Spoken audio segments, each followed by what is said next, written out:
पग आपू पग गला सिरी नहीं ढकदी नंगिया जमीरां भी ढकण दे काम आउंदी है। टिकटां ले लो टिकटां।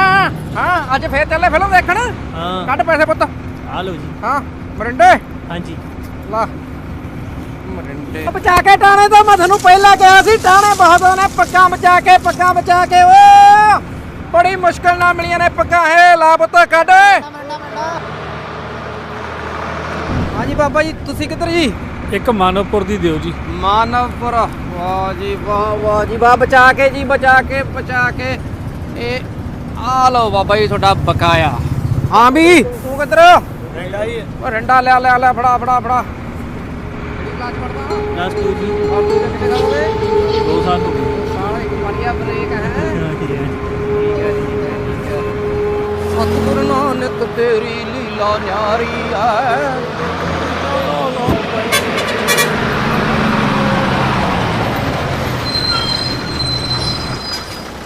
चलो भी चलो उतरो भोरे वाले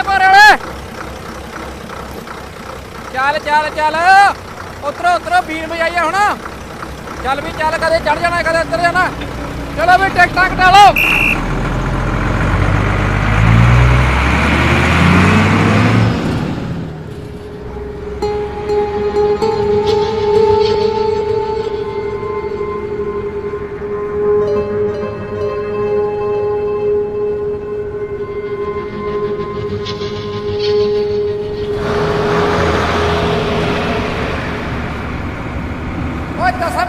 बड़िया कुर्बानियां देना बख्शिया पग आपू पग गला सिरी नहीं ढकदी नंगिया जमीरां भी ढकण दे काम आउंदी है।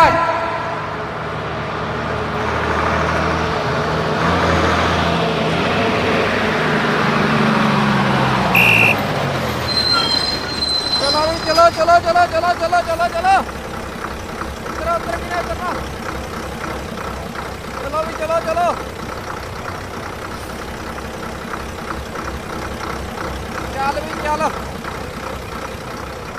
बकाया मोड़ता सी बब्बे। मैं भाई गुरमुखा तू गलती नाल बकाया वध मोड़ गया सी। आओ गलती नाल नहीं बाबा जी जानबूझ के मोड़े सी। दरअसल मैं इसे पिंड दा मानवपुरे दा बड़ी देर तो गुरु घर दे विच तुहाडी कथा सुणदा आया। असीं सोचिया कि जिहड़ा बंदा इन्ने प्रवचन दिंदा है देखते हूँ अपन गल्लां ते कितना खरा उतरदा। पर सच जाणिओ सारे दा यही अरदास करदा आया भी तुसीं जांदे होए 10 रुपए मोड़ के जाओ। पर अपने आप नूं कोसदा भी है ही सारे दा भी तू कौन हुन्ना परख करन वाला। जे तुसीं ये 10 दा नोट ना मोड़दे मेरा विश्वास मर जांदा सी। तुसीं सचमुच जागदी जमीर वाले सरदार। शुक्र है दाते मुआफी जी गलती दे। चल वे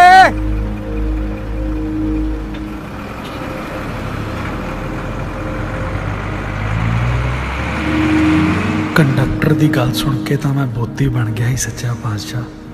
गल छोटे वड्डे इम्तिहान की नहीं, गल छोटी वड्डी रकम की भी नहीं, गल ते तिलकण दी है।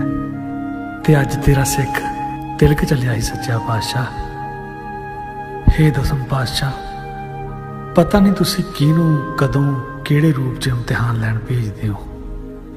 तेरे सिख दा वादा कि अज तो बाद मैं हर इम्तिहान विच पास होवांगा, तिलकण तो बचांगा। अज तक कंडे ती बचिया। शुक्र है दातिया, शुक्र है।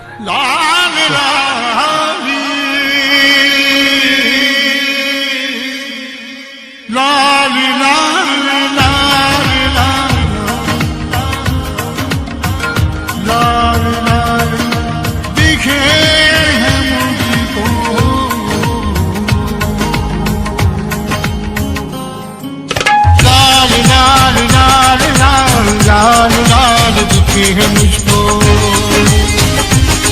जगी लाल लाल लाल लाल लाल लाल दिखे है मुझको।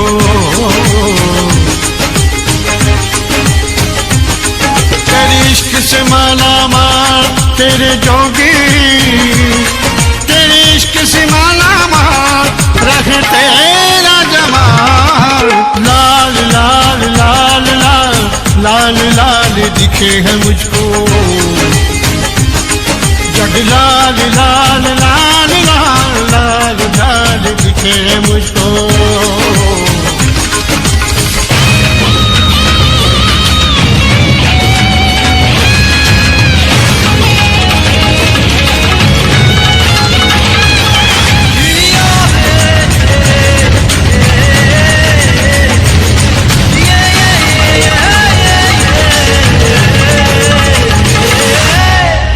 जिंदगी कदम कदम पे देती है यूं तो धोखा, उसकी बात बन जाती है जो ना गवाए मौका।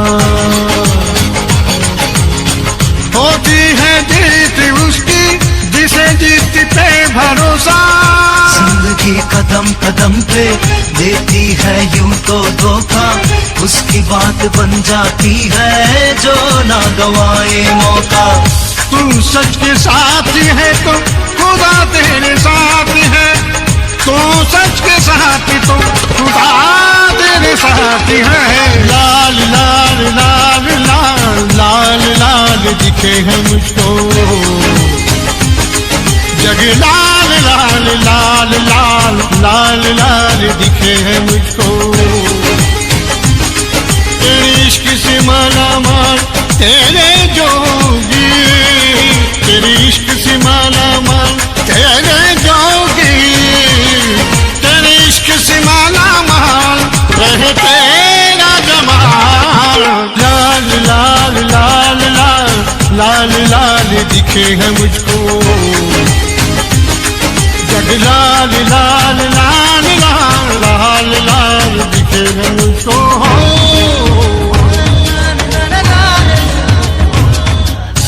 बिना हो जिसको उसे तिनके का सहारा,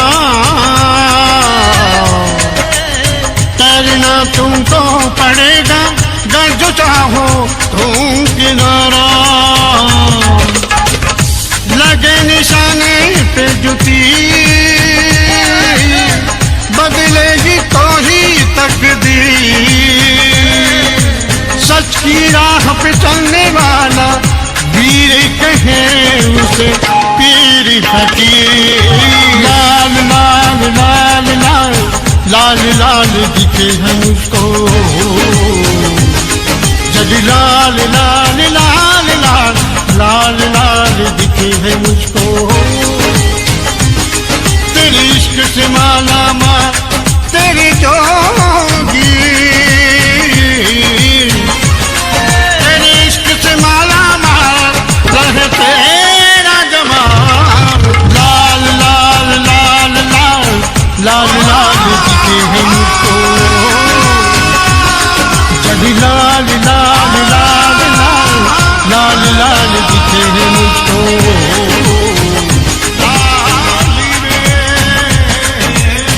लाल लाल दिखे हैं मुझको।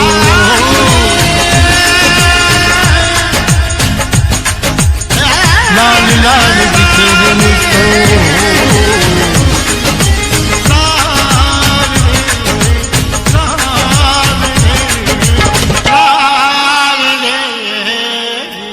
बोलो सतगुरुदेव की जय हो। बंदी छोड़ सतगुरु रामपाल जी महाराज जी की जय हो। परमात्मा की सभी प्यारी आत्माओं को पवन दास जयपुर वाले का सत साहेब। पुण्यात्माओं, यह वीडियो थोड़ा लंबा अवश्य है लेकिन कोई साधारण नहीं है। सतगुरु प्रेमी भक्ति करने वाली आत्माओं के लिए यह वीडियो अति महत्वपूर्ण व आंखें खोल देने वाला है। वर्तमान में वे कौन कौन से भक्ति कर्म व क्रियाएं हैं जिनके करने से ही सतगुरुदेव जी प्रसन्न होकर हिसार जेल से बाहर आने की दया करने वाले हैं। अन्यथा संगत कितने ही हाथ पैर पीटती रहे, अंत में कुछ भी हासिल नहीं होने वाला है सिवाय भक्ति नुकसान के। इस वीडियो को अंत तक अवश्य देखिए और परमात्मा प्रेरणा करें तो इस पर गहन चिंतन व अमल करने की कोशिश अवश्य कीजिए। पुण्यात्माओं, पूरी सृष्टि रचना सुनाकर सतगुरु रामपाल जी महाराज जी ने हमें बताया कि काल भगवान की विशेष प्रार्थना पर जब कबीर साहिब जी ने जोगजीत जी के लोक में भी उसे रहने का आदेश ना देते हुए जोगजीत जी से कहा कि उसे अपने लोक से तुरंत निष्कासित कर दीजिए। उसके बाद क्षर पुरुष यानी काल दुर्गा के साथ सतलोक से 16 शंख कोश की दूरी पर आकर अपने 21 ब्रह्मांड में रहने लगा और मैथुन सृष्टि प्रारंभ की। काफी युगों बाद काल लोक में महादुखी हम आत्माओं की करुणामयी पुकार सुनकर उस अटूट प्रेमी दयालु परमात्मा से रहा नहीं गया और हम निकम्मी आत्माओं की सुध लेने के लिए अपने पुत्र जोगजीत जी के रूप में सर्वप्रथम काल भगवान के 21 ब्रह्मांड में वहां आए जहां तपतशिला पर हमें भूना जा रहा था। परमात्मा के तपतशिला के नजदीक आते ही ऑटोमेटिक हम सबको शीतलता मिली और हमने परमात्मा से इस तपतशिला पर भूने जाने का कारण पूछा तो परमात्मा ने कहा कि तपतशिला वाला कष्ट तुम्हें यहाँ के किसी कर्म कुकर्म के कारण नहीं बल्कि सतलोक में की गई गलती के कारण मिलता है। कुछ समय बाद जैसे ही जोगजीत रूप में परमात्मा को काल भगवान आता हुआ दिखाई दिया तो उसके आने से पहले ही हम आत्माओं को तपतशिला से मुक्त कर दिया। काल भगवान ने जोगजीत को देखकर सोचा आज अच्छा मौका है इसे मारने का, क्योंकि इसी ने मुझे सतलोक से बाहर निकाला था। लेकिन पहले इसके यहाँ आने का कारण पूछता हूँ, हो सकता है जरूर परमात्मा का कोई संदेशा लेकर आया होगा। काल भगवान के पूछने पर जोगजीत जी ने बताया कि तूने यहाँ इन आत्माओं को बहुत दुखी कर रखा है। इनके दुख के कारण पिताजी भी बेहद दुखी हैं और मुझे शब्द शक्ति देकर इन आत्माओं को तेरे काल जाल से मुक्त करवाकर सतलोक ले जाने के लिए भेजा है। इतना सुनकर काल भगवान आग बबूला हो गया और जोगजीत जी को मारने के लिए झपटा तो परमात्मा की शब्द शक्ति के आगे काल निढाल होकर पाताल लोक में जा गिरा और स्थिति को भांपकर समय याचना करने लगा। जोगजीत जी के रूप में परमात्मा उसे पुनः बातचीत के लिए 21वें ब्रह्मांड में लेकर गए। तब काल भगवान ने सोचा कि निश्चय ही जोगजीत जी के पास कोई प्रबल शक्ति है और ये यहाँ से अवश्य ही इन आत्माओं को मुक्त करवाकर ले जाएगा। तब काल ने एक चाल चली, भिखारी की तरह जोगजीत जी के सामने क्षमा याचना करते हुए कहने लगा कि आप तो बड़े भाई हैं, छोटे तो गलती ही किया करते हैं, आप मुझे अक्षमा करें। मेरे लोक में कुछ कमियां हैं जिन्हें आप पिताजी से पूरी करवाने की दया करें।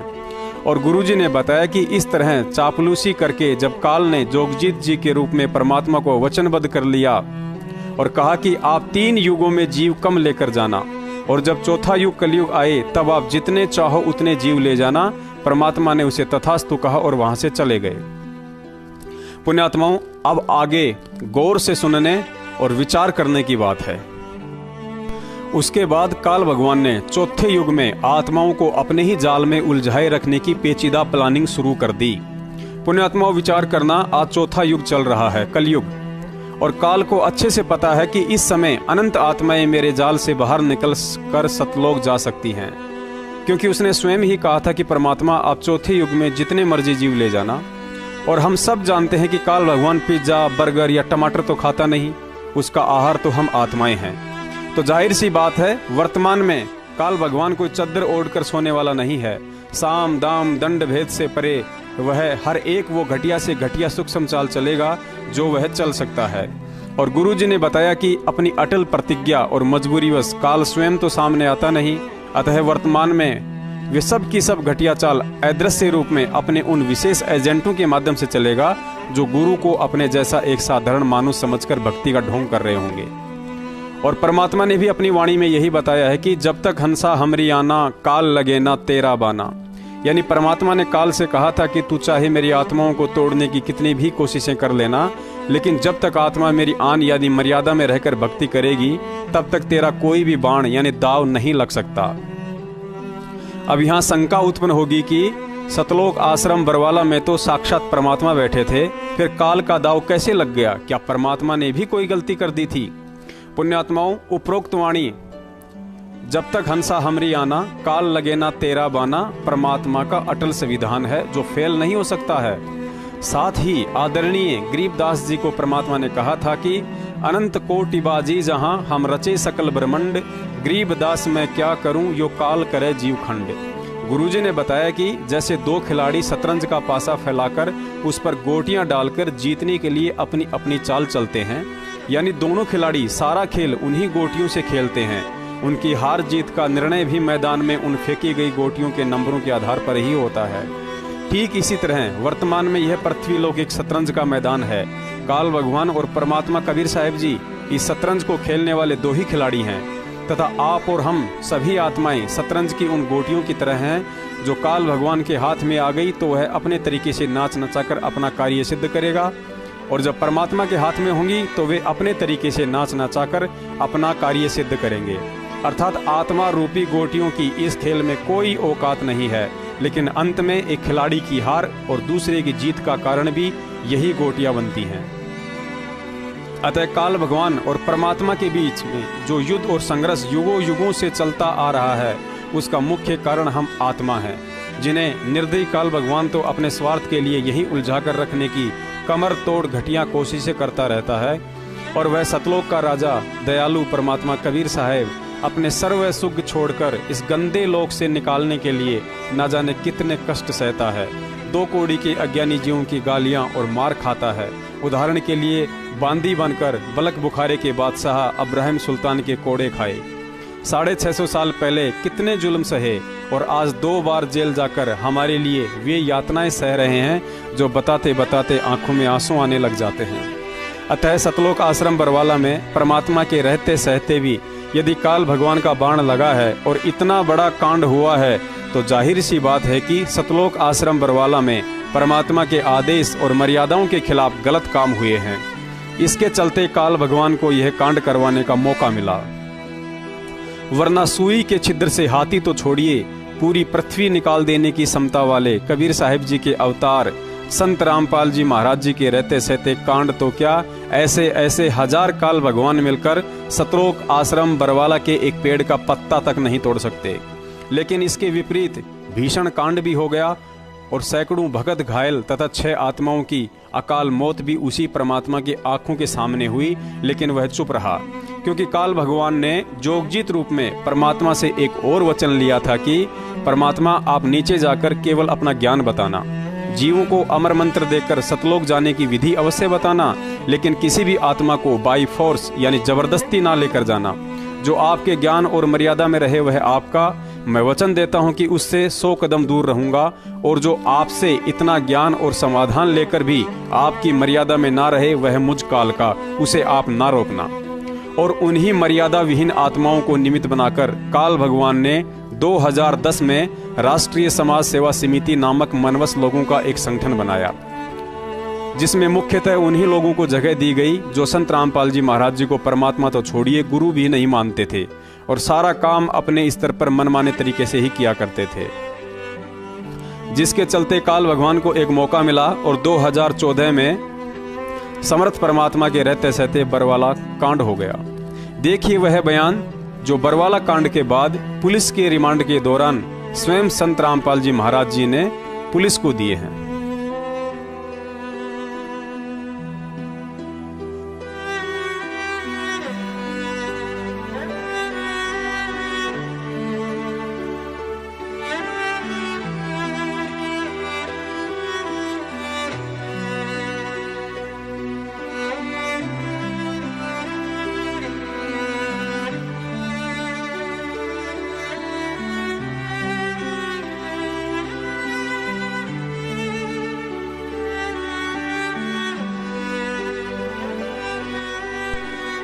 पुलिस के पूछने पर इस बयान में सतगुरु देव जी ने स्पष्ट कहा है कि आश्रम में गलत काम हुए लेकिन मैंने नहीं किए। फिर पुलिस वाले ने पूछा कि आपने नहीं किए तो किसने किए? तब सतगुरु देव जी ने कहा कि सेवादार और समिति वालों ने। और हम पिछले 3 साल से सतलोक आश्रम मैनेजमेंट हरियाणा से सतगुरु देव जी के बयानों की कॉपी मांग रहे हैं, ताकि संगत को भी पता चले कि गुरुजी ने अपने बयानों में बरवाला कांड का दोषी आर्य समाज को बताया है, हरियाणा की खट्टर सरकार को बताया है, या सतलोक आश्रम मैनेजमेंट को ठहराया है। लेकिन मैनेजमेंट वालों और वकीलों को अच्छे से पता है कि गुरुजी ने इस कांड का दोषी ना ही तो आर्य समाज को बताया है और ना ही खट्टर सरकार को। गुरुजी ने बरवाला कांड का दोषी राष्ट्रीय समाज सेवा समिति और सतलोक आश्रम मैनेजमेंट को ही बताया है और उनके नाम तक बताए हैं। और यदि गुरुजी के बयान संगत में सार्वजनिक कर दिए तो वर्तमान में इन्होंने जगह जगह फर्जी नामदान केंद्र खोलकर धर्म को धंधा बनाकर लोगों को दान के नाम पर लूटने का जो तरीका अपना रखा है वह मिनटों में फैल हो जाएगा। इसके अलावा भी यदि आपको सतलोक आश्रम मैनेजमेंट की उन काल प्रेरित आत्माओं के आचार विचार और चरित्र की इस वीडियो में खुलकर जानकारी दे दी जाए तो कमजोर आत्माओं का भक्ति से विश्वास उठ जाएगा। यदि आपको सच बनाम झूठ पुस्तक के लेखक सारनामी बसंत सैनी गांव गांधरा जिला रोहतक वाले के द्वारा एक सेवादार और उसकी भक्तमती के साथ कुछ किए गए गलत कार्यों की डिटेल में जानकारी दे दी जाए तो आपका भक्ति से विश्वास उठ जाएगा।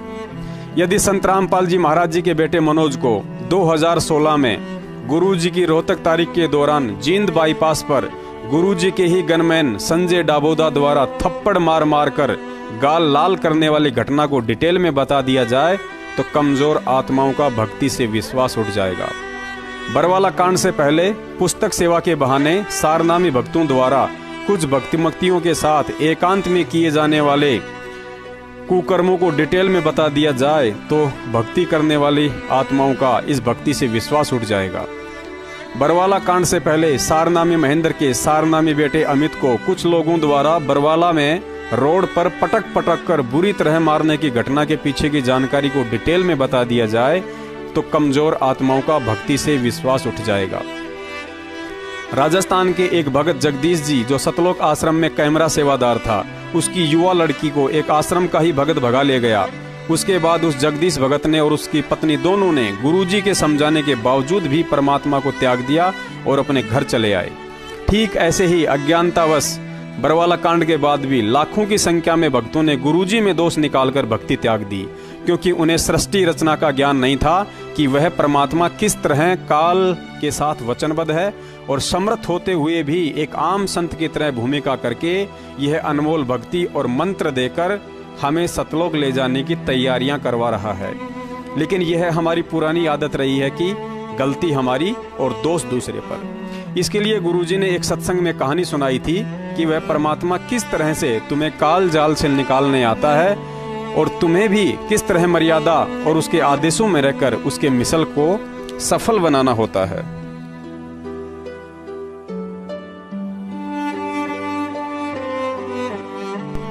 एक समय एक राजा का पुत्र अपने साथियों के साथ खेलते खेलते जंगल में दूर चला गया। रास्ता भटकने के कारण भीलों के हाथ लग गया। भीलों ने निश्चय किया कि बालक बड़ा सुंदर है, यदि पूर्णिमा के दिन इसकी बलि चढ़ाई जाए तो देवी प्रसन्न होगी। ऐसा निश्चय करके उस बालक को एक कोठरी में कैद कर दिया गया और 1 महीने बाद आने वाली पूर्णिमा का इंतजार करने लगे। उधर अपने पुत्र की नादानी और इस समूची घटना का राजा को पता चला तो उसने एक ऐसे व्यक्ति को महल में बुलाया जो उसे 1 महीने के अंदर अंदर भीलों की भाषा और उनके रीति रिवाज समझा सके। ऐसा ही हुआ। राजा कुछ ही दिनों में भीलों के मध्य जाने को तैयार हो चुका था। जाते जाते उसने अपने सेनापति को कुछ विशेष बातें समझा दी थी।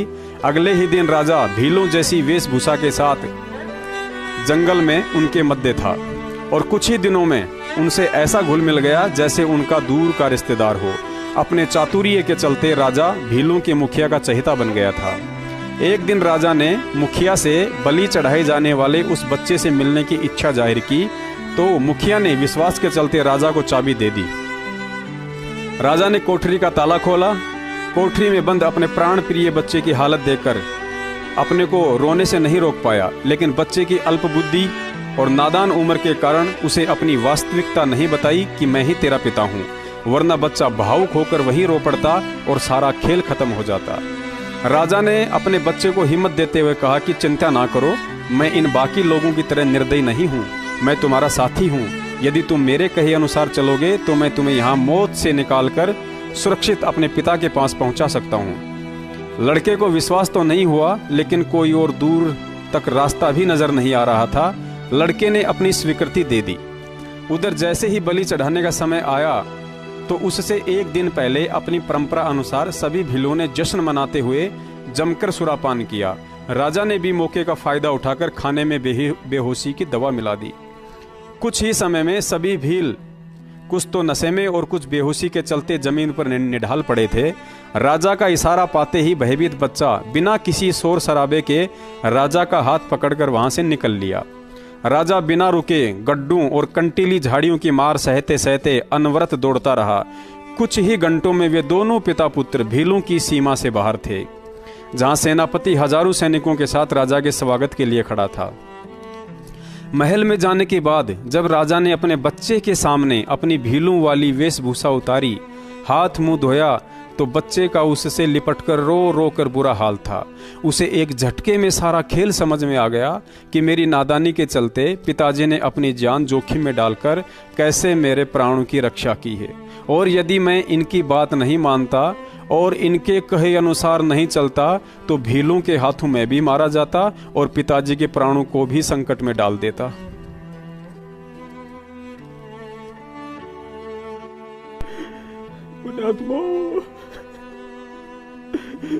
वर्तमान में मैं भील कोई और नहीं।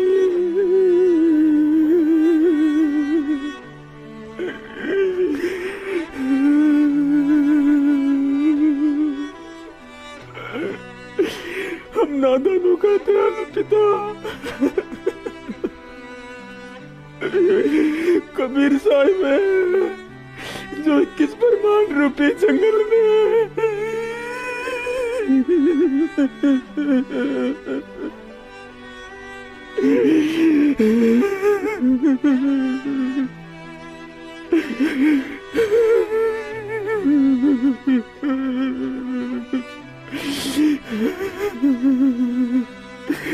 भीलों के निर्दयी मुखिया काल की बलि से अपने बच्चों को बचाने के लिए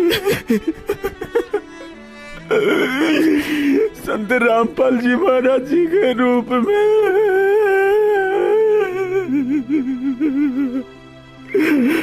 भील बनकर सारा खेल खेल रहा है।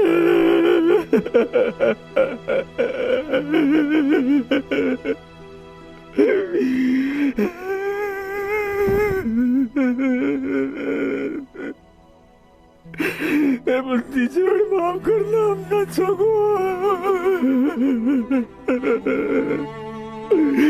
हमारे कारण आपको कितने दुख झेलने पड़ते हैं मालिक।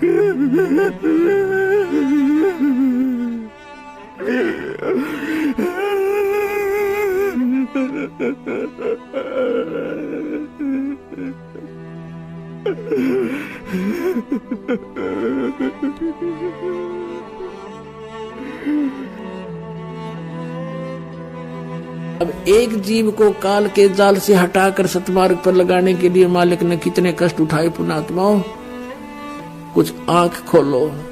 उस परमात्मा को हम बहुत युगों से दुखी कर रहे हैं। अब समय आ गया यहाँ से निकलने का। पुण्यात्माओं, इसके अलावा समझदार को इशारा काफी है। 2006 करोथा कांड में जेल जाकर रिमांड के दौरान जेल में झाड़ू निकाली, छाती के बाल तक उखड़वाए। 2014 बरवाला कांड के बाद हिसार जेल में कई बार रिमांड सहन किया। दांतों में दर्द के चलते रोटी को पानी में भिगो भिगो कर उसे नरम करके खाते रही। टूटी फर्श की कोठरी में मैली कुचेली गुदड़ी बिछाकर भरी सर्दी में मात्र एक कंबल ही ओढ़कर सोते रही। लेकिन अपने बच्चों को रुलाने के लिए कभी भी ये नहीं कहा कि मैं यहाँ दुखी हूँ, मुझे परेशान किया जाता है। हमेशा यही कहा कि बच्चों, मैं ठीक हूँ और तुम विश्वास के साथ भक्ति में लगे रहो, परमात्मा सब ठीक करेगा। ये सारा खेल परमात्मा का है।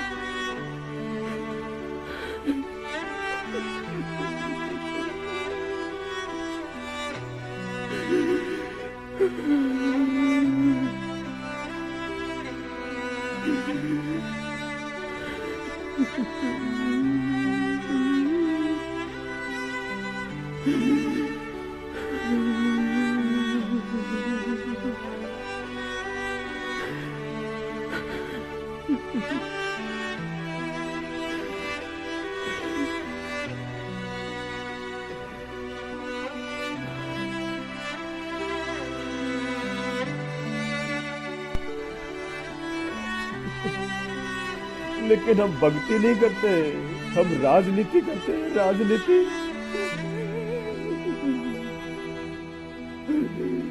कांग्रेस को वोट डालने की राजनीति। कभी जाटों को समर्थन देकर राजनीति करते हैं,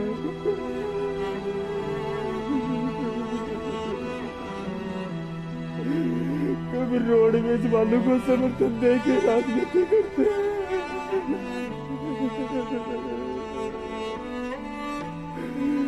और कभी गुंडों की सीबीआई जांच करवा कर उसको दुखी करते हैं, उसका नाम बदनाम करवाते हैं।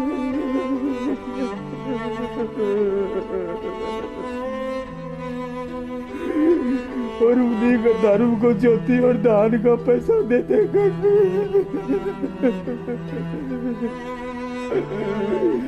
उल्टा उसी के लिए परेशानी पैदा करते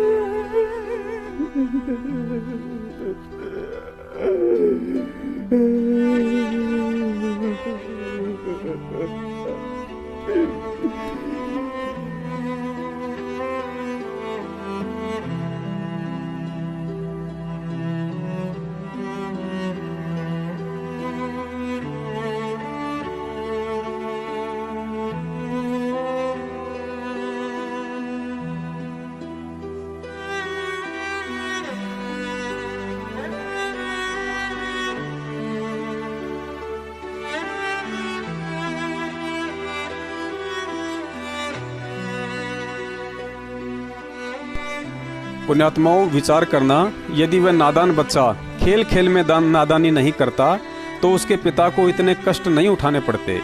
और उस बच्चे को वापस लाने के लिए उसका पिता उसी राजा वाली वेशभूषा में भीलों के मध्य चला जाता तो वह कभी भी उस बच्चे को वहां से निकाल कर नहीं ला सकता था।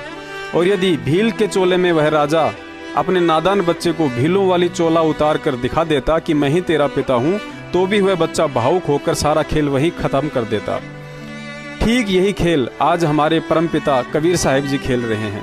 हम आत्माओं ने सतलोक में खेल खेल में कालवश होकर जो महागलती की थी, उसके लिए आज हमारे पिता को यहाँ आकर इतने कष्ट उठाने पड़ रहे हैं। अब यदि कबीर साहिब जी अपने वास्तविक रूप में सामने आ जाएं, तो हम अपनी चरम दृष्टि से उन्हें देख भी नहीं सकते हैं और बिना देखे व महसूस किए बगैर हम सतलोक चलने के लिए विश्वास के साथ भक्ति नहीं कर सकते।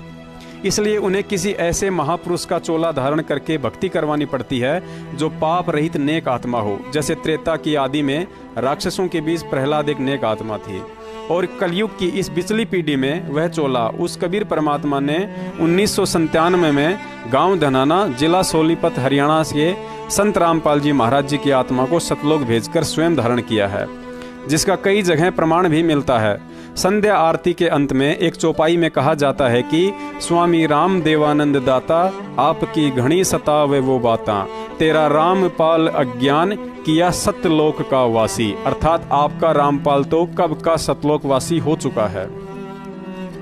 दूसरा एक शब्द है जिसमें कहा गया है कि सतलोक में चल मेरी सुरता, मत ना लावे देरी, सांच कहूँ ना झूठ रति भर, बात मान ले मेरी।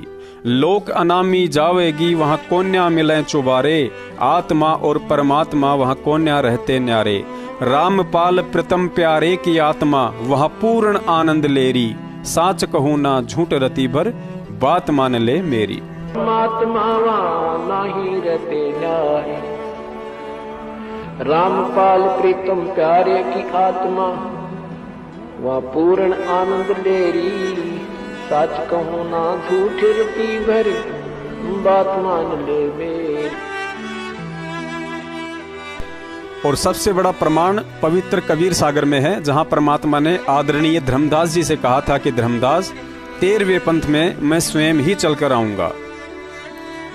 अब यहाँ भी कुछ भक्तों को शंका हो जाएगी कि मान लीजिए परमात्मा तो काल के साथ वचनबद्ध हैं, जिस कारण समर्थ होते हुए भी वे इस कांड को होने से नहीं रोक सके, लेकिन संगत को तो कांड से पहले बता ही सकते थे कि बच्चों, मैनेजमेंट वाले मेरे आदेशों में नहीं चल रहे हैं, ये लोग अपनी मनमानियां कर रहे हैं और तुम इनसे सावधान रहना, आने वाले समय में कुछ अप्रिय घटना घटित होने की शंका है। इतना तो गुरुजी इशारा कर ही सकते थे। पुण्यात्माओं, यह आध्यात्मिक ज्ञान है जिसे ना ही तो समझना इतना आसान है और ना ही समझाना। गुरुजी ने बताया कि इंसान का दिमाग मोबाइल के एक मेमोरी कार्ड की तरह है। यदि उसमें अज्ञान भरा है तो जबरदस्ती ज्ञान नहीं डाला जा सकता है, और यदि जबरन डालने की कोशिश की जाए तो वह ऑटोमेटिक रिजेक्ट हो जाएगा। आपको याद नहीं है तो बता देते हैं कि इस भक्ति मार्ग में सबसे ज्यादा रोड़ा अपने ही पैदा करते हैं। अपने से मतलब जो लोग परमात्मा के इर्द गिर्द रहते हैं, जैसे उनके परिवार वाले या कुछ नजदीकी सेवादार या संबंधी। परमात्मा की वाणी भी है कि संगत माही कुसंगत उपजे, जैसे बण में बांस आपे घिस घिस आग लगा ले कर औरा का भी नाश। और 650 साल पहले भी परमात्मा के नजदीक रहने वालों ने ही बण का बांस बनकर संगत का सत्यानाश किया था।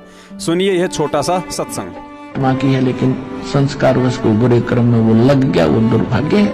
और संत उसी को कहते हैं जो इन कर्मों से छुड़ा के और सतमार्ग पे लावे। चाहे को कितना ही पाप कर चुका हो, भगवान के पास तो पावर है, कितना ही पापी हो उसको भी सुख साफ करेगा और फिर मोक्ष दे देगा। लाल का कोई खराब नहीं होता। लाल अगर टट्टी में गिर जाता है, कीचड़ में गिर जाता है, जौड़ी को मालूम होता है कि इसका कुछ नहीं बिगड़ा, इसको साफ करूंगा और जेब में डाल दूंगा, करोड़ों का है। तो हम इस संसार के पाप कर्मों के कीचड़ में पड़े हैं। ये लाल है आत्मा परमात्मा की, वो जो कितना ही गंदा हो रहा है उसको तुरंत धोकर सत्संग रूपी जल से और अपनी जेब में डाल देता है।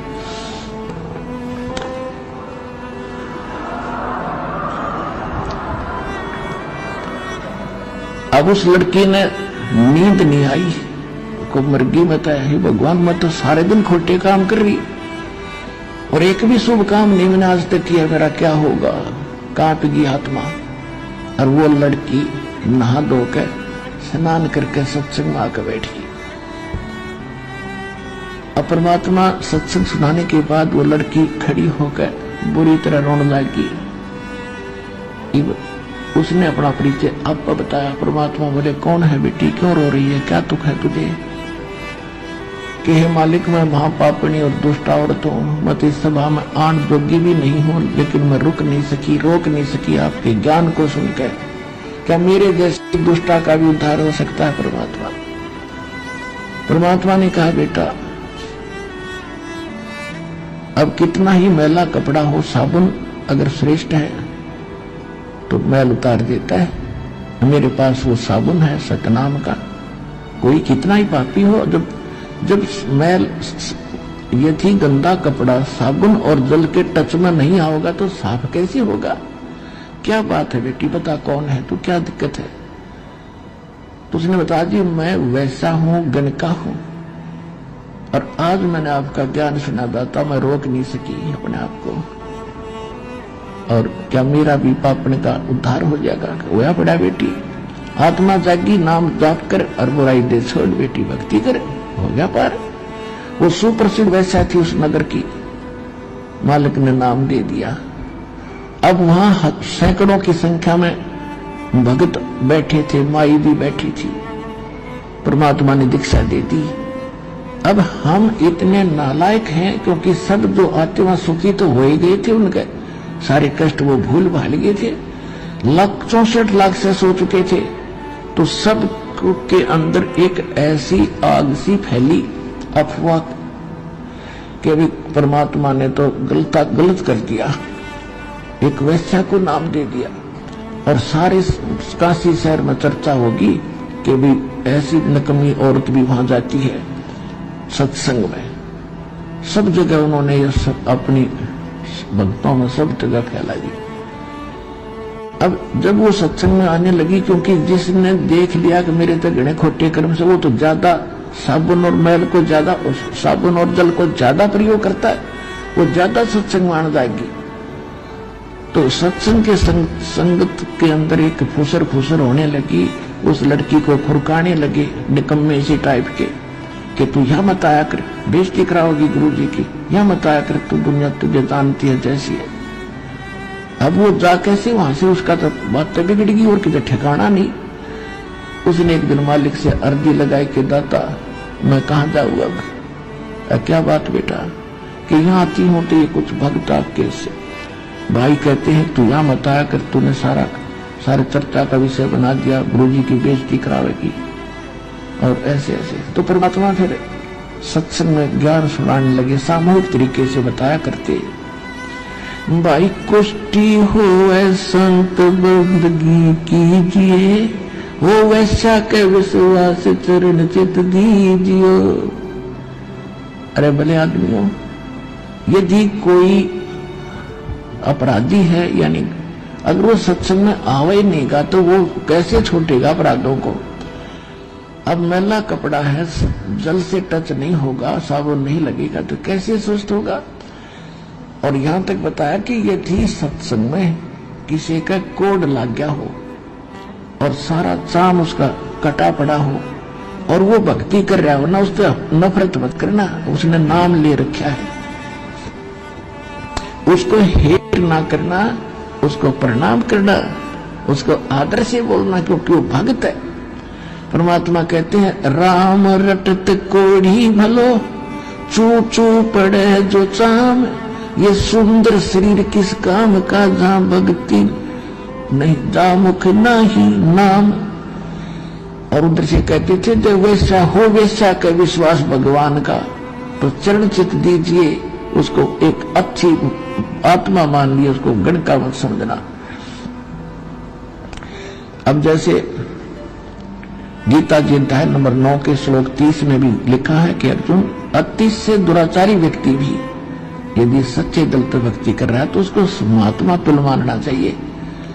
ठीक है, कभी ना कभी बुराई छोड़ देगा, गलती होगी, इंसान पे हो जाती है, और अगर इस मार्ग पर आएगा नहीं, लगेगा नहीं, तो वो बुराई छूटेगी कैसे।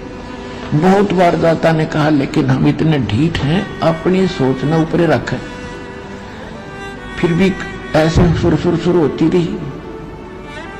परमात्मा ने सोचा कि इन जो 64 लाख का यो झुंड मेरे साथ लाग गया, इनको सुख हुआ, इनका सुख हुआ तो ये मुझे भगवान मानते रहे। आज मैं कह रहा हूं इनका असर नहीं हो रहा। तो परमात्मा ने सोचा सुर क्या ला सुसरिये कह दूं। रविदास जी जो थे कबीर साहब के बहुत निकट रहते थे। रविदास जी चमार जाति से थे, परमात्मा जुलाहा जाति से थे। वैसे तो ये जाति तो हमने बना रखी है, तो महान आत्मा थे, पर जिस कॉलोनी जिस ग्रुप में रहते वो नाम स्वयं तय पड़ जाता है, कोई बात नहीं, जैसे भी। तो उन्होंने कहा, रविदास जी बहुत विश्वास करते थे भगवान की एक एक बात पे। रविदास जी से कहा कि एक हाथी ला किराए पे एक दिन खाते हैं, और केवल हाथी लाना, पहलवान की जरूरत नहीं है, आप उस हाथी के पहलवान बन जाना या ड्राइवर। और उस लड़की को कहा, बेटा तू डेली आकर सत्संग में, तुझे को रुक के मना बताना, वट आगे आके बैठा रहे मेरे पास, तेने बाहर को बकवास कर देगा, नालायक है। तो वह रोज आती, सब आगे बैठाते भगवान और ज्ञान सुनाते बेटी को, उसकी आंखों में आंसू पड़े, क्योंकि वो तो सुखी हो गए थे, जिन बकवास भागी वो तो अभी ताजा दुखी थी। तो एक दिन उसने कहा, बेटा तू कल ऐसे करना, पूरा हार श्रृंगार करके और मेरे साथ चलना का, अच्छा महाराज आपकी बेटी कहीं ले चलो। परमात्मा ने, कबीर साहब ने एक बोतल के अंदर गंगा जल भर लिया, जैसे व्हाइट वाइन होया कर, सफेद कति शराब देसी हाथ काट के बना करते पहले, ऐसे लगे, और हाथी पर बैठ गए। आगे रविदास जी हाथी में चलाने वाले, और बीच में रविदास का आगे नमो, वो लड़की बीच में, और कबीर साहब उसके पीछे लड़की के, और लड़की के उस लड़की के कंधे पर हाथ रख लिया और बोतल ले लिया हाथ में, ढक्कन खोल कर ला लिया मुंह, और कहा भी इसने उस मेन बाजार में काट दे, हाथी ने वहां ले चल, तो काशी का मेन बाजार है जहां ज्यादा भीड़ है। अब रविदास जी ने हाथी वहीं से निकाल दिया, और कबीर साहब लोग गंगा जल पी रहे, और लड़की के कंधे पर हाथ धरकर कर रहे। अब जो देखे वो ये 100 गाल दे कि हम पहले कहा करते वहां एक वैसा ऐसी गंदी औरतें जाती हैं, देखो रही दुल्हा भ्रष्ट हो गया, देखो आज सच्चाई ऊपर आ गई, लोगों देखो सारे काशी के लोग उमड़े पड़े, और उनके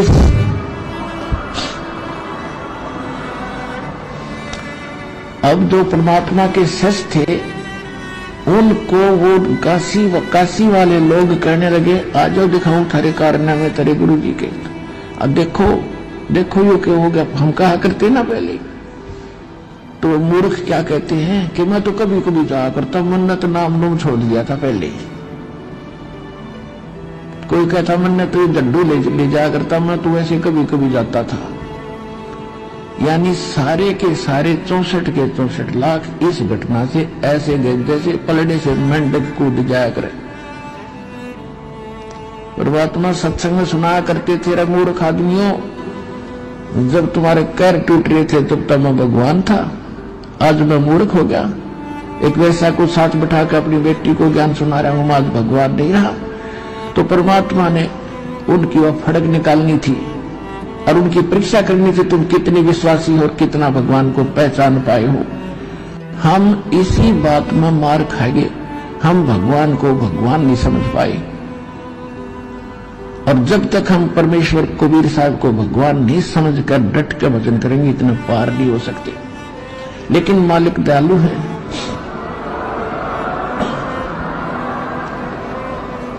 वो तो दयालु है, उनको मालूम था कि ये चार्ज कर दिए जितने चाहिए थे, भक्ति इनकी करवा दी, प्रथम मंत्र का जाप करा दिया, और अब ये खालो धक्के पार तो ये हो नहीं सकते जब ये ऐसा घटना इनके मन में, क्योंकि वो श्रद्धा।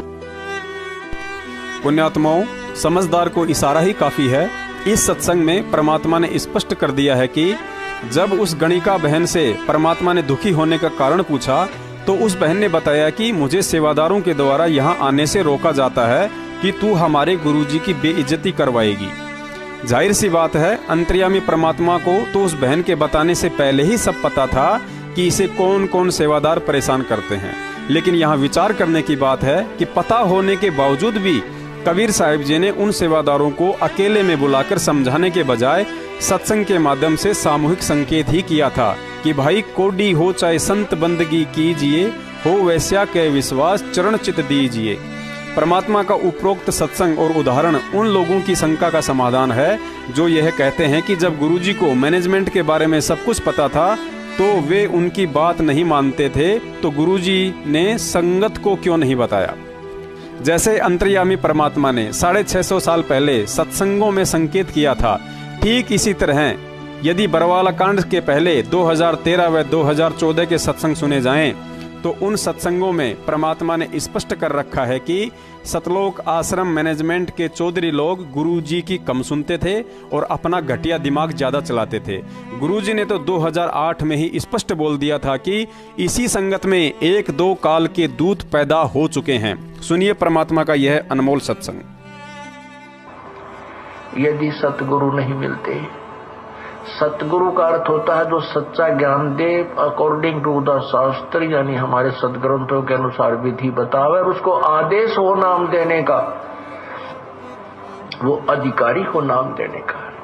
अब ये नाम प्राप्त करके इस दास से सार नाम भी प्राप्त कर लिया और फिर आप खुद वो नाम देने लग जाए किसी थर्ड पर्सन को, से मान ले वो एक नकली ड्रामा भी कर दे कि मैंने उससे आदेश ले लिया नाम देने का, नहीं, क्योंकि जिससे उसने नाम लिया है वो अधिकारी ही नहीं है इस नाम के देने का।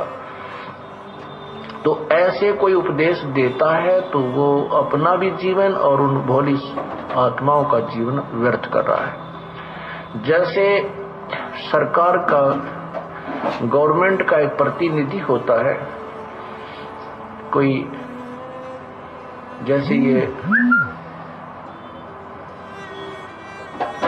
बोर्ड बना, एसएस बोर्ड बनाया हुआ है,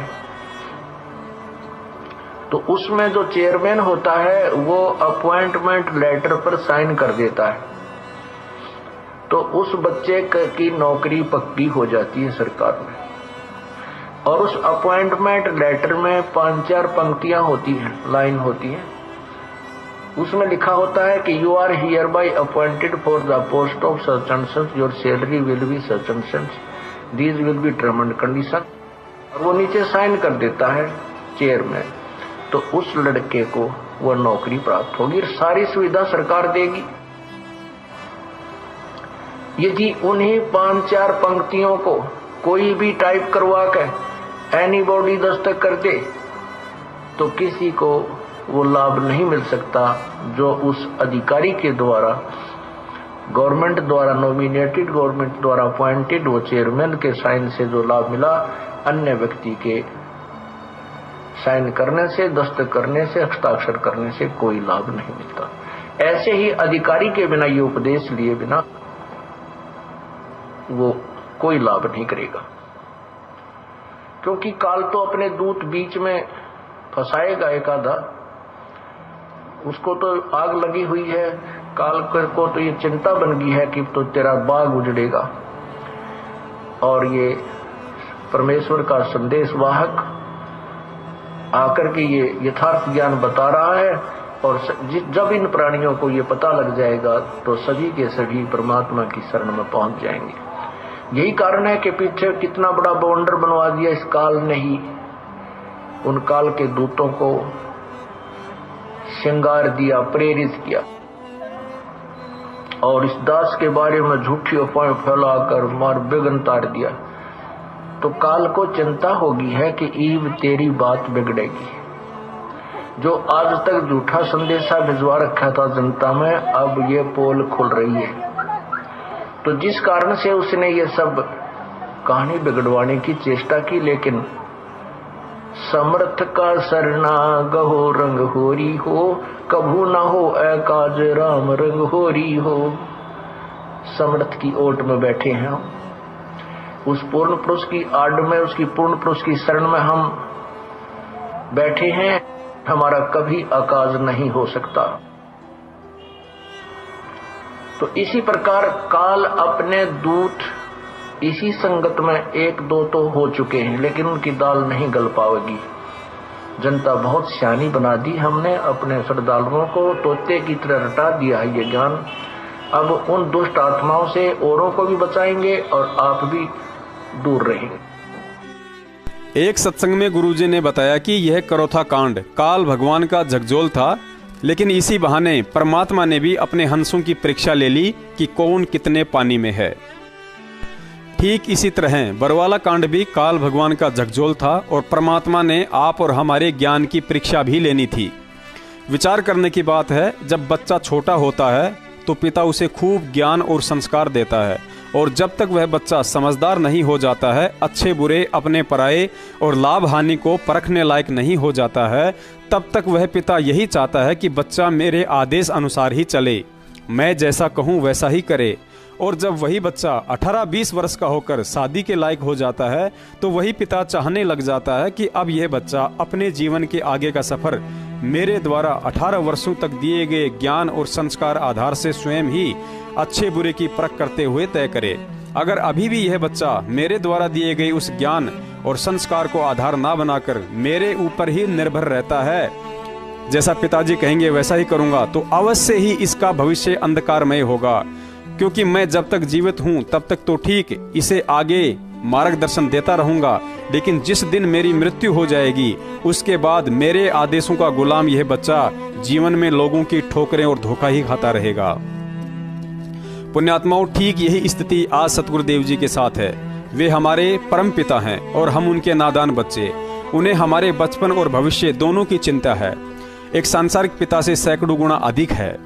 नाम दीक्षा के उपरांत 4 से 5 साल तक वे चाहते हैं कि यह बच्चा बार बार आश्रम में आए, ज्यादा से ज्यादा सत्संग सुने, और मैंने जो मर्यादा रूपी आदेश बता रखे हैं उनका पूर्णतया पालन करे, ताकि इसे भक्ति मार्ग में काल भगवान द्वारा किए जाने वाले छल कपट की अच्छे से जानकारी हो जाए।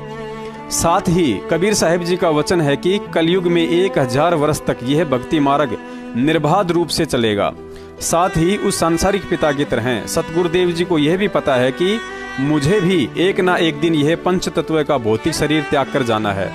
उसके बाद भक्ति मार्ग के आगे का सफर इन बच्चों को स्वयं ही तय करना है, और भक्ति मार्ग का वह सफर ये बच्चे तभी तय कर पाएंगे जब मेरे द्वारा 26 साल से दिए गए ज्ञान, तत्व ज्ञान और समाधान को आधार बनाकर इस भक्ति मार्ग के फैसले स्वयं लेने में सक्षम हो जाएंगे। और यह देखने के लिए वह परमात्मा अपने बच्चों की परीक्षा लेता है, और इतिहास गवाह है कि किसी भी घटना के घटित होने के पीछे कोई न कोई कारण अवश्य होता है, अर्थात अकारण कुछ भी घटित नहीं होता है। अतः परमात्मा भी वह परीक्षा उस समय लेता है जब कुछ काल प्रेरित आत्माएं गुरु को मानो समझते हुए गुरु के ज्ञान से कम और कालवश होकर अधिक चलती हैं। जैसे 650 वर्ष पहले भी यही हुआ था।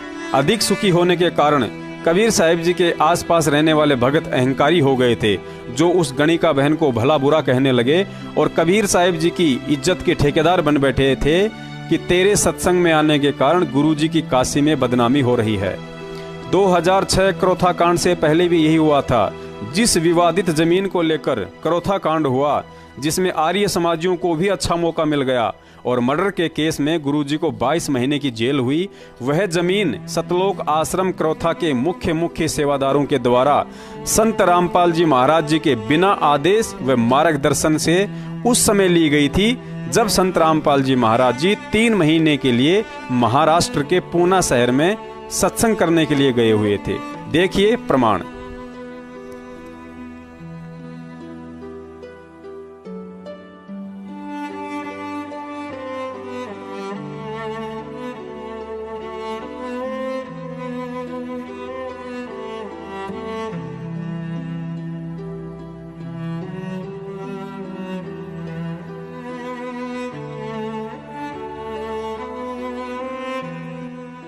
उसके बाद 2014 बरवाला कांड भी संत रामपाल जी महाराज जी के इर्द गिर्द रहने वाले काल प्रेरित भक्तों के अहंकार का नतीजा है। सतलोक आश्रम बरवाला द्वारा संगत व दान के अहंकार के चलते 42 बार न्यायपालिका को ठेंगा दिखाते हुए संत रामपाल जी महाराज जी से नहीं बल्कि उन 38 लोगों से भी लगातार 42 बार कोर्ट की अवमानना करवाई गई, जो करोथा कांड के बाद जमानत पर बाहर थे। और 2014 बरवाला कांड में सतलोक आश्रम मैनेजमेंट किस तरह संत रामपाल जी महाराज जी को आम मानुष समझते हुए उन्हें कोर्ट में ना जाने के लिए और ना जाने देने के लिए किस तरह मीडिया को बता रहा है, देखिए अपनी आंखों से। वहीं इस मामले पर राष्ट्रीय समाज सेवा समिति के अध्यक्ष और सतलोक आश्रम के समर्थक राम कंवल ढाका ने आज शाम को कहा है कि अगर बाबा रामपाल खुद भी जाना चाहेंगे अदालत में तो वो उनको नहीं जाने देंगे। आइए उन्होंने क्या कहा ये भी आपको सुनवाते हैं। न्यायालय जाना चाहें तो संत रामपाल जी महाराज को भी हमारी 1 लाख लोगों की लाशों के ऊपर से गुजरना पड़ेगा। ये आज हमने निर्णय लिया है सर। इसलिए किसी भी सूरत में 17 तारीख तो क्या उससे आगे भी हम संत रामपाल जी महाराज को किसी भी झूठे मुकदमे में न्यायालय में उपस्थित नहीं होने देंगे। जी, तो काफी सरगर्मी हो गई है, माहौल तनावपूर्ण बनता जा रहा है। हालांकि अभी तक वहां पर हालात हैं, अभी खुशकिस्मती से हालात वहां पर बिगड़े नहीं हैं, लेकिन क्या आपको लगता है कि कानून के जो हालात है कानून के अनुसार वो बिगड़े ऐसे ही बने रहेंगे अगर यही स्थिति दिन बर दिन गंभीर होती गई तो?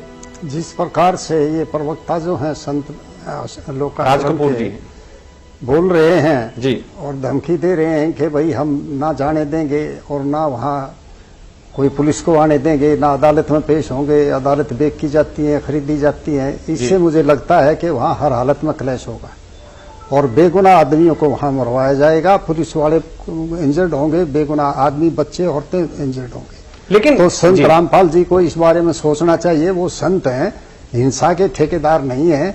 उनको ये चाहिए कि कोई भी मेरा अनुयायी कानून हाथ में नहीं लेगा, ना कोई ऐसी भाषा का प्रयोग करेगा और इस देश के कानून का, संविधान का और जुडिशरी का सम्मान करेगा। ये उनका परम कर्तव्य है। और इस देश में रहकर इस तरह की भाषा प्रयोग करना, इस तरह जुडिशरी को चैलेंज करना, एडमिनिस्ट्रेशन को चैलेंज करना, बीमार है नहीं है उसका अलग समाधान है। उसके लिए और बोर्ड बैठा देगी, आए तो सही, देखे तो सही कोर्ट क्या। लेकिन आपसे तो ढाका की जमानत होगी है उसकी, उनकी क्यों नहीं होगी? जी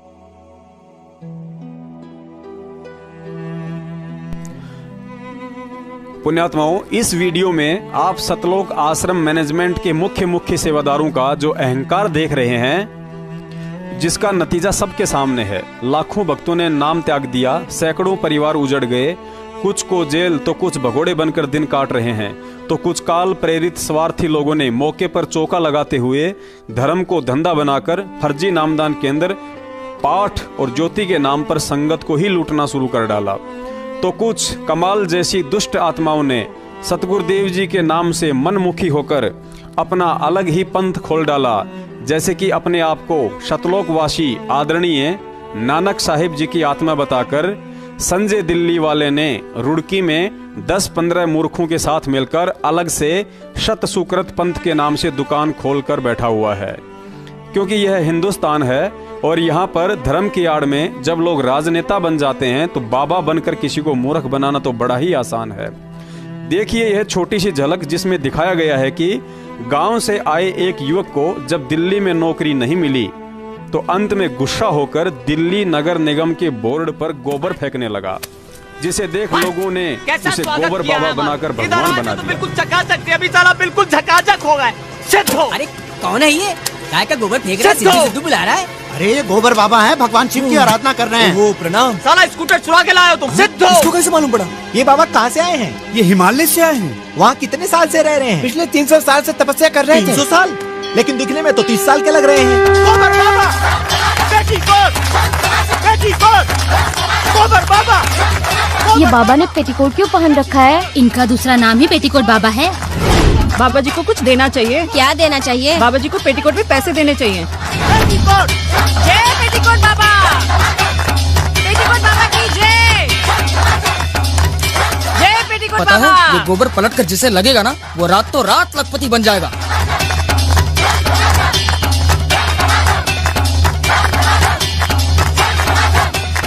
लगता है बाबा को मुक्ति मिल रही है।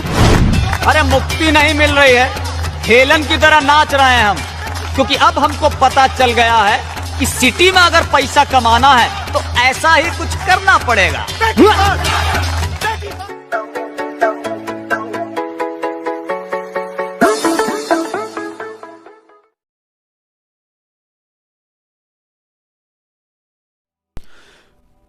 ठीक ऐसा ही सोचकर वह गुरु को मानुष समझते हुए गोबर बाबा संजय दिल्ली वाला भी नानक जी की आत्मा बनने का ढोंग रचकर मनमुखी रूप से काल प्रेरित होकर सत सुकृत पंथ के नाम से रुड़की में डेरा डालकर परमात्मा की आरती में शंख और घंटा बजाने लग गया है।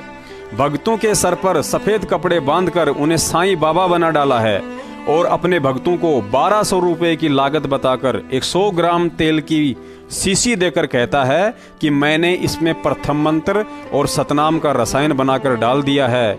इसकी मालिश करके मंत्र करने से भक्ति में ध्यान लगता है। और कुछ मूर्खों ने वो सांडे का तेल लगाना भी शुरू कर दिया है। देखिए उसके पाखंड की एक छोटी सी झलक।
आज हिसार की छोटी जेल में बैठकर वह समर्थ अंतर्यामी परमात्मा यही देख रहा है कि हम काल की इस 21 ब्रह्मांड रूपी बड़ी जेल में बंद कैदी इस कारागार से निकलने के लिए भक्ति मार्ग पर सतगुरु देव जी द्वारा 26 साल से बताए जा रहे ज्ञान को आधार बनाकर चलते हैं, या उनके परिवार व किसी सगे संबंधी की धोती का पल्लू पकड़कर अंधे होकर चलते हैं। जिन मुकदमों में गुरु जी को उम्र कैद हुई है उनमें बाइज्जत बरी होकर बाहर आना उनके बाएं हाथ का काम था, क्योंकि गीता जी में काल कहता है कि अर्जुन इस 21 ब्रह्मांड में मुझसे बढ़कर कोई पुरुष नहीं है। बलवानों का बल और बुद्धिमानों की बुद्धि मेरे हाथ में है, लेकिन तत्व ज्ञान आधार से हमें यह भी पता है कि बुद्धिमानों की बुद्धि और बलवानों का बल जिस काल भगवान के हाथ में है उस काल का रिमोट हमारे समर्थ परमात्मा के हाथ में है। इसलिए तो कहते हैं कि सतगुरु जो चावे सो कर ही, 14 कोटि दूत यम डर ही, ऊत भूत जम त्रास निवारे, चित्रगुप्त के कागज फारे। लेकिन सतगुरु देव जी ने देखा कि अभी तो संगत को 2014 बरवाला कांड में जिस हाल में छोड़कर आया था उससे भी ज्यादा बुरा हाल हो रहा है। लोग मुझे छोड़कर काल की गोद में बैठे हैं। गुरुजी को छोड़ने का मतलब उनकी भक्ति त्यागने से नहीं, बल्कि तत्व ज्ञान लेकर भी अंधे होकर ज्ञान विरुद्ध मनमाना आचरण करने से है, जो संगत पिछले 5 साल से लगातार गद्दार सतलोक आश्रम मैनेजमेंट हरियाणा के इशारों पर चलकर कर रही है।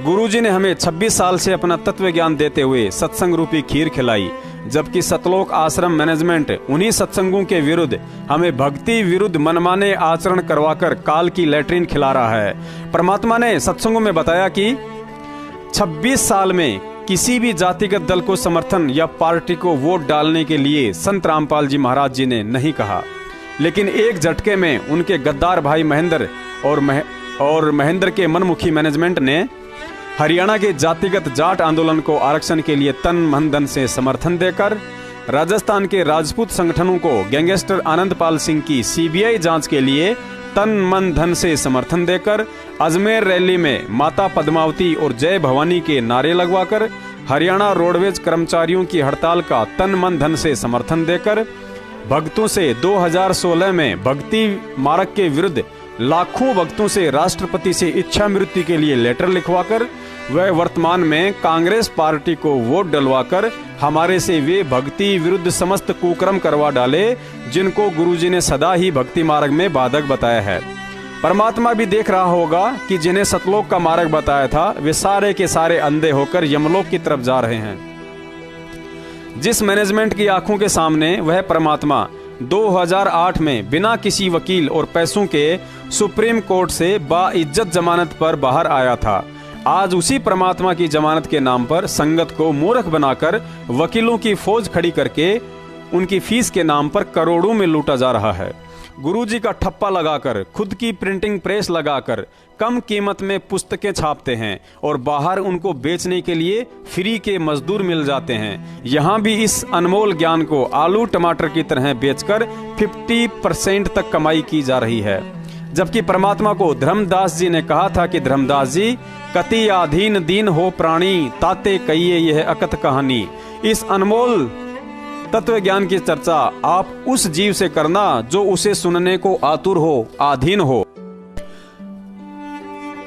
उधर पुस्तकें पढ़कर कोई नाम लेता है तो फिर दान, ज्योति और पाठ के नाम पर कमाई हो जाती है। जबकि गुरुजी के सरकारी वकील का कहना है कि 5 साल हो गई हैं, गुरुजी ने टीवी केबल कनेक्शन के लिए 2 बार चंडीगढ़ हाई कोर्ट में याचिका लगाई, लेकिन कोर्ट ने साफ साफ मना कर दिया कि उनकी सुरक्षा के लिहाज से टीवी फैसिलिटी उपलब्ध नहीं करवाई जा सकती है। साथ ही सरकारी वकील ने बताया कि गुरुजी के साथ उनके कमरे में 2 अन्य व्यक्ति और रखे जाते हैं। एक तो कैदी होता है और दूसरा व्यक्ति जेल की तरफ से निगरान, यानी उन पर 24 घंटे कड़ी नजर रखता है ताकि उनकी सुरक्षा में कोई सेंध ना मार सके। फिर ऐसे में 300 पेज की पुस्तकें और सैकड़ों पत्र जेल से लिखकर कैसे आ सकते हैं। जब सतलोक आश्रम मैनेजमेंट के इस पाखंड का पर्दाफाश करने के लिए मलोट पंजाब से मेरठ सतसेवक करण दास जी ने हिसार जेल में आरटीआई के तहत सूचना मांगी, तो हिसार जेलर का जवाब आया कि संत रामपाल जी महाराज जी ने पिछले 5 साल से हिसार जेल से ना ही तो कोई पुस्तक लिखकर बाहर भेजी है और ना ही कोई पत्र। देखिए सरकारी वकील का वीडियो और आरटीआई का जवाब। द्वारा दायर की गई याचिका पर जो एडिशनल सेशन जज हिसार द्वारा टेलीविजन और केबल नेटवर्क उपलब्ध करवाने के लिए आदेश दिए गए थे, उस पर पंजाब हरियाणा हाईकोर्ट ने रोक लगा दी और तथाकथित संत रामपाल को 20 जुलाई के लिए नोटिस जारी किया गया है। इस मामले की सुनवाई के दौरान अदालत में क्या कुछ कार्रवाई हुई, इस बारे में खास बातचीत की हमारे संवाददाता अनिल कुमार ने हरियाणा के एडिशनल एडवोकेट जनरल दीपक सब्रवाल से। कथित संत रामपाल मामले में आज हाई कोर्ट में सुनवाई थी। सुनवाई के दौरान क्या हुआ, इस समय मेरे साथ हैं हरियाणा के एडिशनल एडवोकेट जनरल दीपक सब्रवाल, इनसे जानते हैं। जी सब्रवाल, आज बाबा रामपाल के मैटर में जो एडिशनल सेशन जज ने ऑर्डर किया था कि जो इनको सिक्योरिटी सेल में टेलीविज़न और केबल नेटवर्क की सुविधा उपलब्ध कराई जाए, उस ऑर्डर को हरियाणा सरकार द्वारा हाई कोर्ट में चैलेंज करा गया था। तो हाई कोर्ट में 20 जुलाई की डेट लग गई थी, क्योंकि पिछली 2 बार में उसकी court time was over, therefore case take up नहीं हो सका। तो अब बाबा रामपाल ने इस ऑर्डर के खिलाफ कंटेम्प्ट पिटीशन फाइल कर दी थी सुपरिटेंडेंट हिसार जेल के खिलाफ, जिसमें 30 मई के लिए नोटिस हुआ था। तो हमने इसमें अब प्रीपोनमेंट की एप्लीकेशन लगाई थी कि इस केस को 30 मई से पहले सुना जाए। आज मानयोग हाई कोर्ट ने हमारी एप्लीकेशन को अलाउ करके और जो मेन क्रिमिनल रिवीजन है उसको मेरिट्स पे सुनते हुए नोटिस इशू कर दिया है बाबा रामपाल को, और इन दी मीन टाइम जो ऑपरेशन ऑफ द ऑर्डर है एडिशनल सेशन जज का, उसको स्टे कर दिया गया है। सब्रवाल जी, ये पूरा मामला क्या है? मामला ये है जी कि जो हमने बाबा रामपाल को हाई सिक्योरिटी सेल में रखा हुआ है, जिसमें सिर्फ 3 ही कैदी होते हैं, बाबा रामपाल और 2 और कैदी, जिनमें से एक निगरान होता है और एक साथ में और कैदी है। तो ड्यू टू सिक्योरिटी रीज़न, बाबा रामपाल की ही सिक्योरिटी रीजंस की वजह से कि कोई उनको क्षति ना पहुंचे, उनको स्पेशल सेल में रखा हुआ है। तो मानयोग हाई कोर्ट के डिवीजन बेंच का एक फैसला है जिसके बेस पे हम सिक्योरिटी सेल में टेलीविज़न और केबल नेटवर्क की सुविधा नहीं उपलब्ध करवा सकते। उस डिवीजन बेंच की जजमेंट पे आज हमने रिलाई करा है कि जो एडिशनल सेशन जज द्वारा ऑर्डर पास किया गया है वो कंट्रेरी है डिवीजन बेंच की जजमेंट के। तो कोर्ट ने हमें सुनते हुए उस मामले में नोटिस इशू करके और operation of the order stay कर दिया है। ये थे मेरे साथ हरियाणा के एडिशनल एडवोकेट जनरल दीपक सब्रवाल। इनका कहना है कि आज हाई कोर्ट ने सेशन जज के आदेश पर रोक लगा दी है। उन्होंने ये भी स्पष्ट कर दिया है कि ड्यू टू सिक्योरिटी रीजन तथा कथित संत रामपाल को टीवी उपलब्ध नहीं करवाया जा सकता। कैमरामैन संजय के साथ अनिल कुमार, टोटल न्यूज, चंडीगढ़।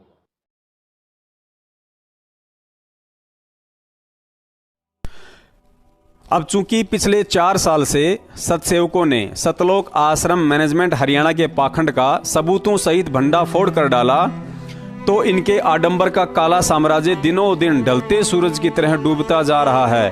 तो इन्होंने एक अंतिम चाल चली नकली ऑडियो की। संगत में 2-2 मिनट की नकली ऑडियो भेजकर भक्तों को पुनः मूर्ख बनाने की कोशिशें की गई, लेकिन ज्यादातर संगत अब इनकी इंग्लिश चाल को समझ चुकी है। दूसरी बात, हम क्यों और कैसे यकीन करें कि जो ऑडियो मैनेजमेंट भेजता है वे हमारे सतगुरुदेव जी की हैं, क्योंकि उन ऑडियो में ज्ञान विरुद्ध बातें बोली जाती हैं जो एक गुरु भगत को स्वीकार्य नहीं हो सकती।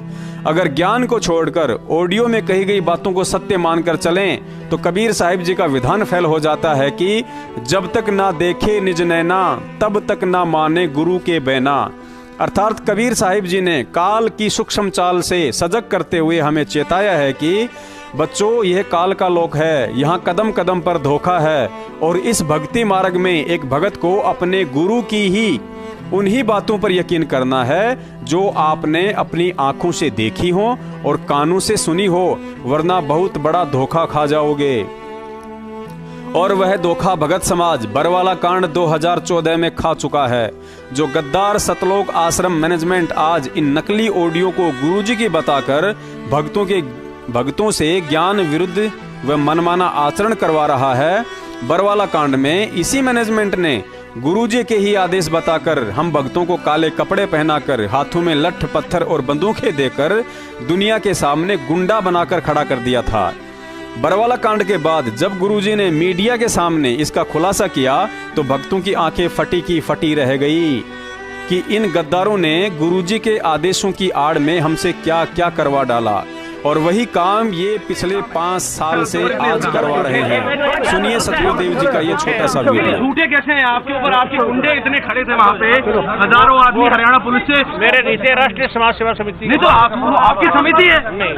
अरे आपकी समिति है बाबा, आप अपने आप को संत कहते हैं, आप संत कहना ले आए। कहा जाता रहा कि आप अस्वस्थ है जिसकी वजह से कोर्ट में पेश नहीं हो पाए। अब स्वस्थ हो गया, मैं पहले बीमार था। रामपाल जी, आपकी जो बेल एप्लीकेशन थी वो भी अब रिजेक्ट कर दी गई है, जो 2008 में आपको बेल मिली थी कोर्ट की तरफ से, उसके बारे में क्या कहना है? धन्यवाद। जो पूरा विवाद हुआ उसमें 6 लोगों की जान गई, तो आपको कोई अफसोस है उस बात का? बहुत अफसोस है जी। नहीं, जो आपने अपने अनुयायियों को ढाल बनाया और आप पीछे छुपे रहे, मैंने किसी को नहीं, वो आप सही मानते हैं? मैंने नहीं बनाया किसी को, वो अपने आप ही बन रहे थे, मुझे भी रोक रखा था।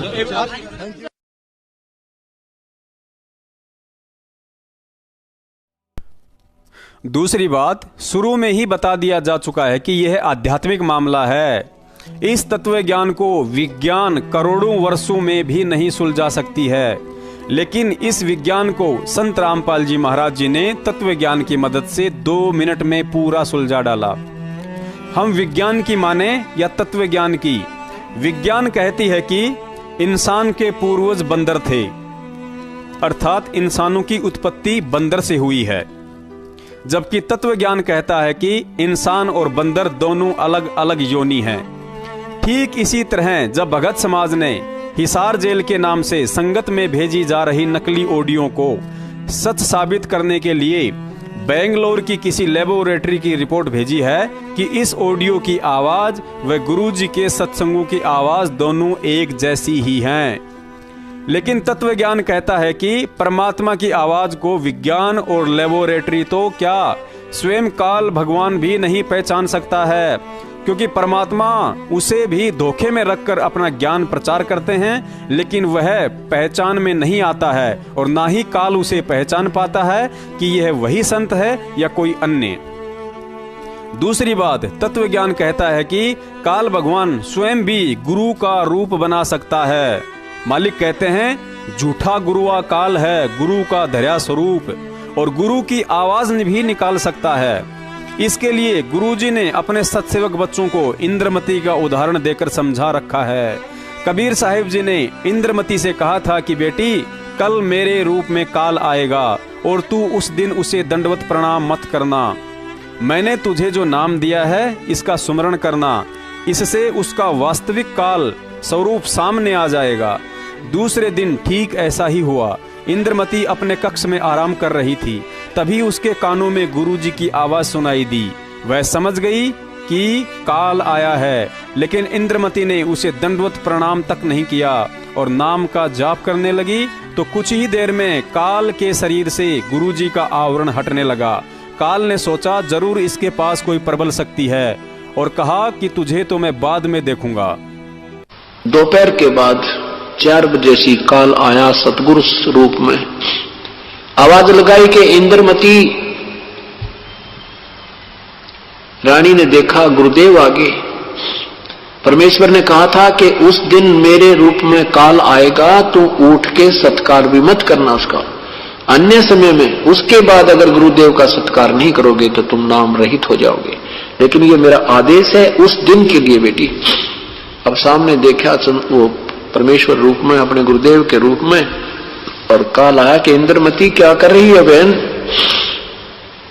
इंद्रमती ने देखा कि ये तो सचमुच आ गया, क्योंकि गिग्गी तो बंध ही रही थी और उंगलियां पर गिन रही थी।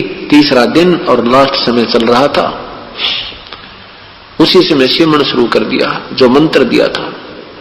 2 मिनट के बाद डरती डरती आंखें खोली तो उस काल का वो स्वरूप बदल। पुण्यात्माओं, अब आप ही बताइए, गुरु के साक्षात मुखारविंद से सुने हुए तत्व ज्ञान को छोड़कर हम कैसे किसी ज्ञान विरुद्ध नकली ऑडियो पर यकीन करें कि वह आवाज हमारे सतगुरुदेव जी की है।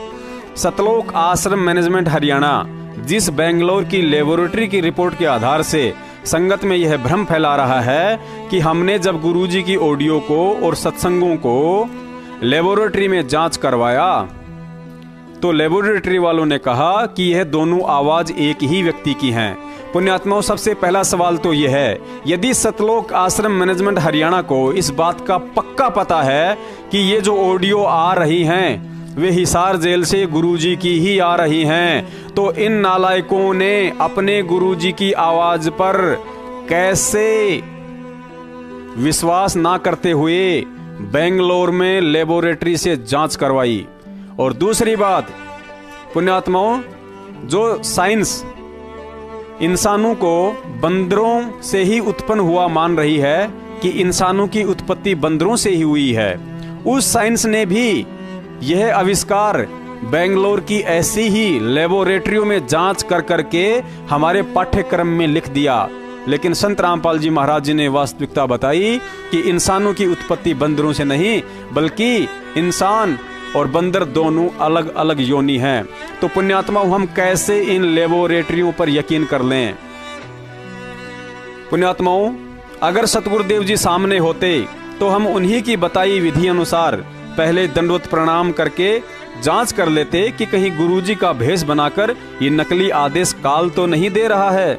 लेकिन धर्म संकट यह है कि अब मोबाइल के आगे दंडवत प्रणाम करने से कैसे पता चलेगा कि इसके माध्यम से जो आवाज आ रही है वह हमारे गुरुदेव की ही है या काल भगवान की है। काल तो इतनी प्रबल शक्ति है जो गुरुजी की आंखों के सामने आश्रम में घुसकर महेंद्र के माध्यम से कांड करवा सकता है, तो क्या मोबाइल में घुसकर गुरुजी की आवाज नहीं बदल सकता? अतः इन नकली ऑडियो को सत्य मानकर भक्ति विरुद्ध कर्म करना चाहती है यदि संगत तो बेशक करे, हमें किसी पर कोई दबाव नहीं डाला है। लेकिन सत्सेवक इस भक्ति मार्ग पर ऑडियो आधार से नहीं बल्कि तत्व ज्ञान आधार से ही चलेंगे। अब की बार इन पाखंडियों की विज्ञान और लेबोरेटरी के बहकाव में आकर वह गलती नहीं करनी है जो युगों युगों से करते आ रहे हैं। तत्व ज्ञान कहता है कि हम जिस गुरु की भक्ति कर रहे हैं वह कभी भी दोगली बातें नहीं करता जो इन ऑडियो में कही जाती हैं। तो ये ऐसे कुसंगत होती है, वो बर्बाद करती है उन्हीं को जो मंद बुद्धि होते हैं। नहीं तो ज्ञानवान तुरंत सोच लेते ये कोई बात है, इतने दिन हो गए गुरुजी ने 15 साल हो गए मैं नाम देते न, किसी को ऐसा कुछ कहा नहीं, कोई ऐसी दोगली बात करी नहीं।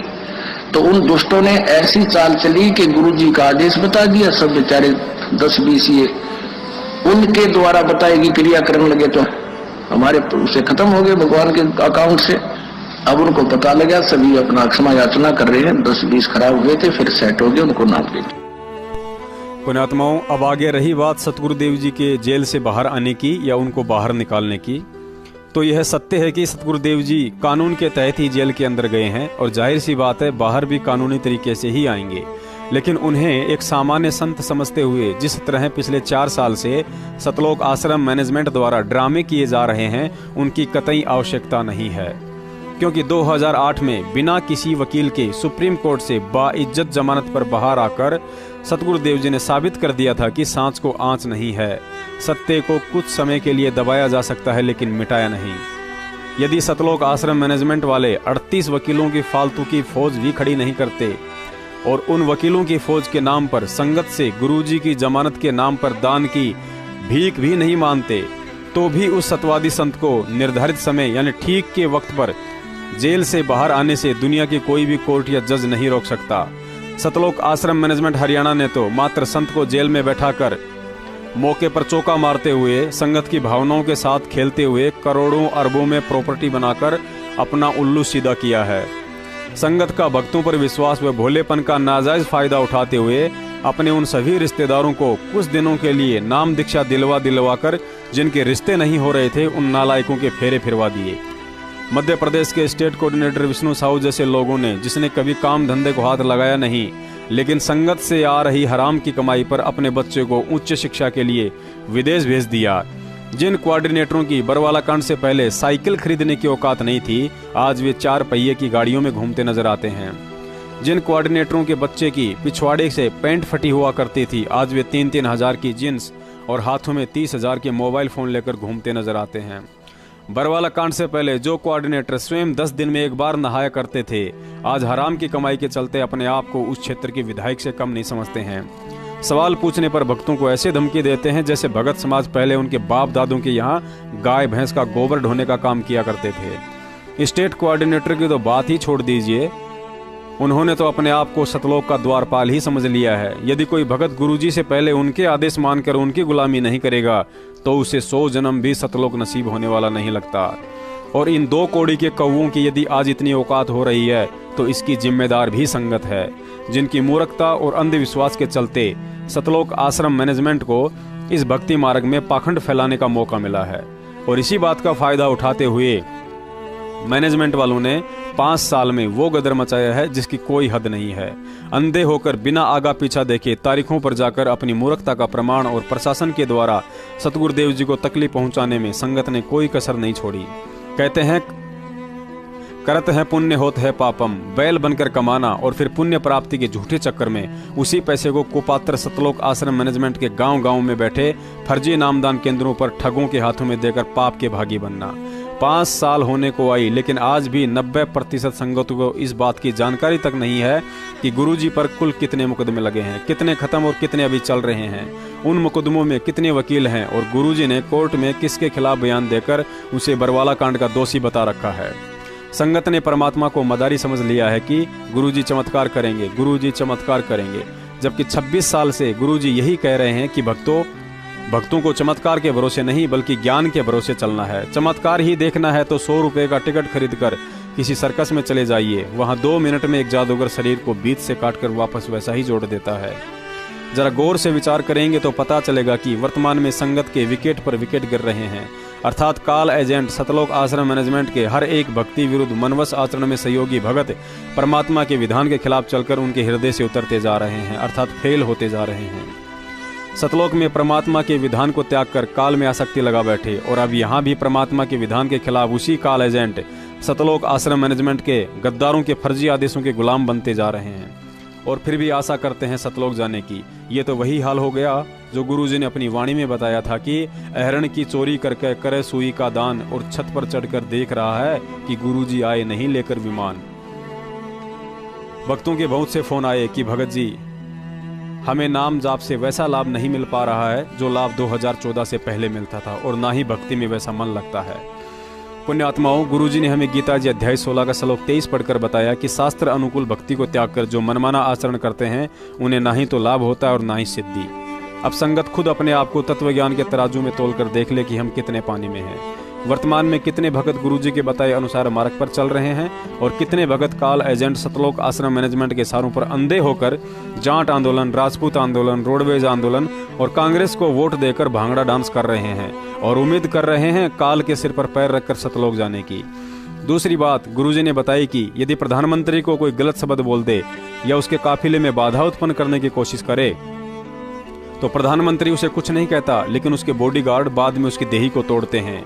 ठीक इसी तरह गुरुजी ने बताया कि काल भगवान का इष्ट देव भी वही कबीर परमात्मा है और उसके इष्ट देव के साथ यदि कोई छल कपट या धोखा करता है या उन धोखेबाजों का कोई सहयोग करता है तो समझदार को इशारा काफी है कि उन जीवों को कितना सुख व दुख मिलेगा। तथा काल भगवान के इष्ट देव के साथ वर्तमान में जिसने धोखा किया है वह सतलोक आश्रम मैनेजमेंट है और संगत ने इस धोखे में इन धोखेबाजों का कुछ तो बरवाला कांड में सहयोग किया और कुछ आज उनके मनमाने आचरणों में शामिल होकर सहयोग कर रही है। और जब तक संगत द्वारा उन धोखेबाजों का इसी तरह सहयोग होता रहेगा तब तक कोई भी भगत गुरुजी के जेल से बाहर आने की उम्मीद ना करे, यही परम सत्य है। आज गुरुजी के दुख व जेल जाने का मुख्य कारण मनवस मैनेजमेंट के गद्दारी और तत्वज्ञानी संगत की नादानी है और जब तक यह गद्दारी और नादानी साथ साथ चलती रहेगी तब तक सतगुरुदेव जी जेल से बाहर आने की दया नहीं करने वाले हैं। गद्दार तो वफादार नहीं बनने वाले हैं, लेकिन यदि संगत ने नादानी त्याग कर समझदारी दिखा दी तो समझो हम परमात्मा को प्रसन्न कर रहे हैं और जिस दिन वह दयालु परमात्मा प्रसन्न हो गया उस दिन उसे जेल से बाहर आने के लिए 40-40 वकीलों की फालतू की फौज और संगत के करोड़ों रुपयों की जरूरत नहीं बल्कि उनका सरकारी वकील और उस वकील की 500 रुपए की फीस ही काफी होगी।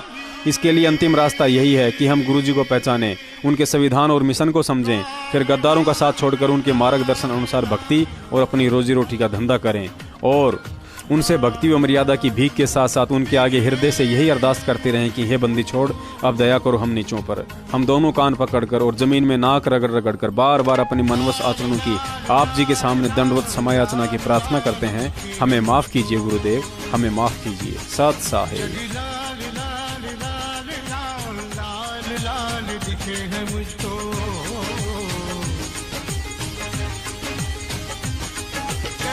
से माला मार तेरे जोगी, तेरे इश्क से माला मार रख तेरा जमाल। लाल लाल लाल लाल लाल लाल दिखे है मुझको, जग लाल लाल लाल लाल लाल लाल दिखे है मुझको।